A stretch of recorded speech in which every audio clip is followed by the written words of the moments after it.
Hey guys, welcome back to my YouTube channel. In this video, we will see how to automate your WhatsApp with just 2 lines of code in Python. To get started, it's necessary for us to install a third-party package called PyWhatKit. Let's head to the browser and type Python PyWhatKit. This should redirect us to the package homepage where you simply need to click the copy icon.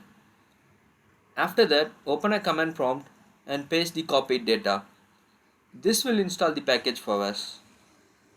Next up, let's create a Python file titled whatsapp.py. First, we need to import the installed package. To do that, type import pywhatkit. Then from that package, let's call the sendWhatMessage instantly function. This function has two parameters, function phone number name and the message you want to send. Once we run this code, WhatsApp web will automatically open up and send a given message to its intended recipient. We can also schedule messages with the sendWhatMessage function by entering the phone number, the message content, and then the hour and minute according to the 24-hour format. To get more interesting Python videos, do like this video and subscribe our channel.